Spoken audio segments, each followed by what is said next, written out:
In 2005, some 41% of all women aged 16 and over were neither married nor cohabiting. Social change today means that singleness is encouraged as a desirable option. At the same time, marriage is seen as the ideal state. I'm interested in how women talk about singleness and what this can tell us about the state of the cultural context in which they live. Single women are constantly having to account for themselves. It's been suggested that they forfeit the right to privacy because of the stigma attached to their status. Also, that because they don't align with the norms of society, they are expected to give an explanation. So, how come you never married? Well... have you got any children? No, I haven't. Oh. It's hard to imagine turning these questions around. So what happened, Claire, that you've been married so long?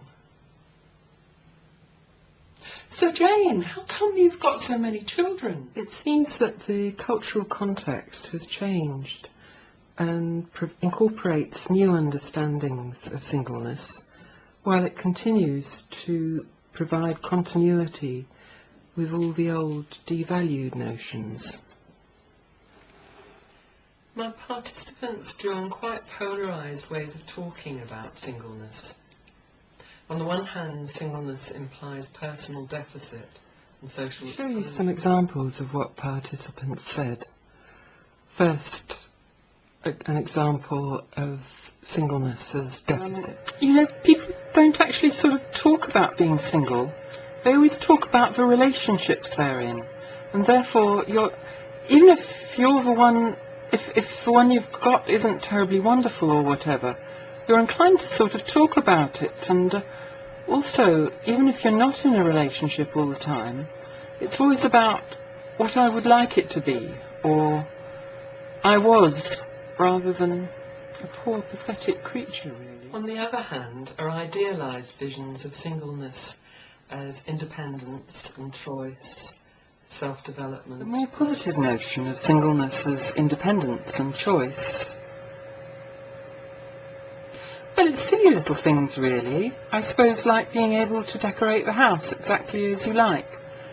There's no compromise in anything. You can do anything you want.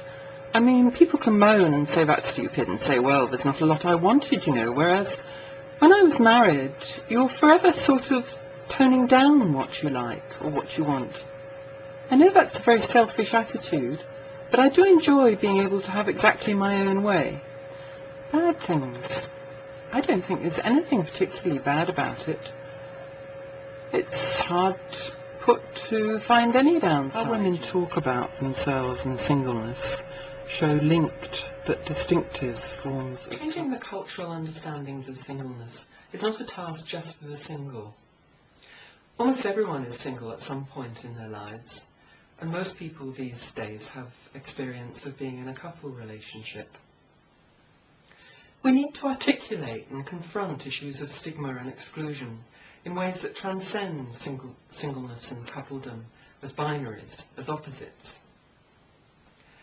We need to recognise some of the repertoires that are being drawn upon, that appear to be just common sense, that construct a world in which single women are held to blame for their lack of fit with normative aspirations.